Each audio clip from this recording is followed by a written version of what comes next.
Hey everybody, and welcome to Stock Market Breaking News. I'm going to be covering Hindenburg's short report on Nikola and the key points according to Seeking Alpha, and then I'll just look over the short report for you guys to give you guys an idea of my personal input on this. The Nikola is the target of a short report from Hindenburg Research. Hindenburg Research basically writes relatively stabilized research articles that can be seen in either direction, both bearish or bullish.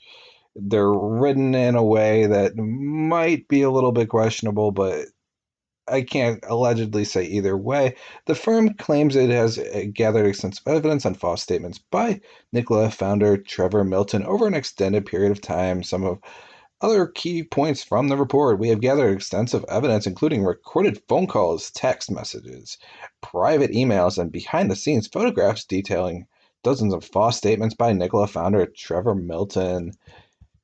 We have never seen the level of deception at a public company, especially of this size.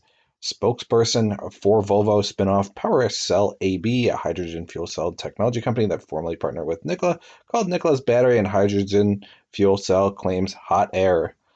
Nikola's much touted multi-billion-dollar order book is filled with fluff. U.S. Express reportedly accounts for a third of its reservations, representing $3.5 billion in orders. U.S. Express had only $1.3 million in cash on hand last quarter. The conclusion stated that General Motors did not do its homework before inking its high-profile deal with Nikola. Nikola's shares are down 2.57 pre-market to 41.51. Gonna hop into it here with the short report, and as Hindenburg Research labels it, how to parlay an ocean of lies into a partnership with the largest auto OEM of America. This was published on September 10th, which is currently today. And they say today we reveal why we believe Nikola is an intricate fraud built on dozens of lies over the course of its founder and executive chairman Trevor Milton's career.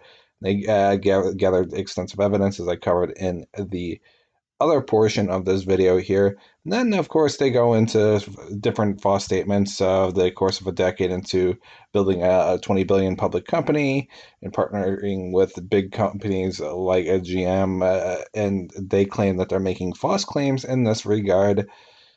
Can't verify one way or another. I don't know enough about Nikola in that regard. Personally, they haven't really generated really much of any revenues since the start of their company, and they haven't really opened factories. They don't expect to make profit to any degree for many years. So at least in regards to $1 billion valuation or even multiple billions, it's kind of hard to say. Tesla barely generates any revenue, and it's traded at multiple billions of dollars in the past, still kind of valued at an obscene PE ratio, but that's not in relation to this video. And then they go, we examine how he got its early start, and showed how Trevor misled his partners in signing agreements by falsely claiming to have extensive proprietary technology. Can't verify that. Once again, obviously, if a lot of this stuff is true, it's very, very bearish for Nikola. We reveal how, in the face of growing skepticism over the functionality of its truck, Nikola staged a video called Nickel One in Motion, which showed the semi-truck cruising on a road at a high rate of speed. Our investigation of the site and text messages from a former employee revealed that the video was an elaborate ruse. Nikola had the truck towed to the top of a hill on a remote stretch of road and simply filmed it rolling down the hill. I hope that's true, because that's funny. In October 2019, Nikola announced it would revolutionize the battery industry, sort of similar to what Tesla kind of does, where they say they're going to revolutionize EV and a lot of other stuff, and then Tesla doesn't really progress very much. And then this was to be done through a pending acquisition, but the deal fell through when Nikola realized the technology was vaporware, and the president of the battery company had been indicted months earlier over allegations that he conned NASA by using his expense account to procure numerous prostitutes. This is a hilarious short report, really. Nikola has never walked back on claims relating to its battery technology. Instead, Trevor continued to publicly hype the technology even after becoming aware of the above issues. The revolutionary battery technology never existed. Now, Nikola plans to use GM's battery technology instead. Spokesman for Volvo spinoff PowerCell AB. Read that one already. Claims a lot of the hype of the battery for Nikola is just hot air. In addition to now using GM's battery technology, Nikola seeks to use the automaker's production and fuel cell capabilities. Nikola seems to be bringing nothing to the partnership but concept designs, their brand name, and up to $700 million they will be paying GM for costs related to production. Inexpensive hydrogen is fundamental to the success of Nikola's business model. Trevor has claimed in a presentation to hundreds of people and in multiple interviews to have succeeded at cutting the cost of hydrogen by 81% compared to peers and already be producing hydrogen. Nikola has not produced hydrogen at this price or at any price, as he later admitted when pressed by media, so he kind of contradicted himself there, I suppose. Trevor has appointed his brother Travis as director of hydrogen production infrastructure to oversee the critical part of the business. Travis's prior experience looks to have largely consisted of pouring concrete driveways and doing subcontractor work on home renovations in Hawaii. So I suppose if that's true, hiring them as a director of hydrogen production infrastructure, probably not the best person to hire for that position. And then claims of owning energy producing assets is not new for Nikola. Trevor claimed that Nikola's headquarters has 3.5 megawatts of solar panels on its roof producing energy. Aerial photos of the roof and later media reports show that the supposed panels do not exist. And then, of course, it goes on to apparently bash Nikola some more. They do this a whole lot here. Going on and on and on. And then in a podcast, I'm trying to find some good content in here that I didn't kind of really loop or repeat. In a July 2020 podcast, Trevor said of Nikola's tray truck, we have 5 of them coming off the assembly right now in ULM, Germany. A spokesman for Bosch, the manufacturing partner building the trucks, confirmed this month that they haven't made any trucks yet. So I'm not sure what that's all about, but that does not sound good for a 2020 podcast. The company's Nikola One reveal was a total farce. We collaborate Bloomberg's earlier work debunking Trevor's claims regarding its semi-truck that the thing fully functions and works. This is a real truck and provide new evidence. We present behind-the-scenes photos that Nikola had an electricity cable snaked up from underneath the stage onto the truck in order to falsely claim that Nikola's once electrical systems fully function. It sounds a little bit questionable on that one. And then it goes more and more and more, and then touting the order book filled with fluff. Covered that already. Nikola's key partners and backers have been cashing out aggressively, so it seems that it's more of a hype company, at least based on the valuation and the jump and dump. Consequently, afterwards, long before this piece came out. And then, of course, just reading into let's see here. Worthington, Bosch, and Value Act have all sold their shares. Worthington sold 237 million shares over a 2-day span in July, and another 250 million in August. And we think they know exactly what type of company Nikola is, and we expect that Nikola's GM partnership boosts the stock price. Key holders will continue to exit. We think Trevor Millen, through dozens of these outright lies, was able to form partnerships with some of the largest legacy auto companies in the world in their desperation to catch up to Tesla's EV leadership status. And Trevor has ensured he is not going down with the ship. He cashed out $70 million around the IPO and amended his share lockup from 1 year to 180 days. If he is fired, his equity awards immediately vest, and he is entitled to collect $20 million over 2 years, which is quite a lot for a company that's really generated pretty much no revenue at this point, at least no profitable returns on their overall investment. And then every now and then a story comes around that exposes how little the experts really know. Theranos inked partnerships with Walgreens, Safeway, and Cleveland Clinic, and staffed its board with luminaries. We think Nikola's partners did not do their homework. And that's pretty much covers all the report here.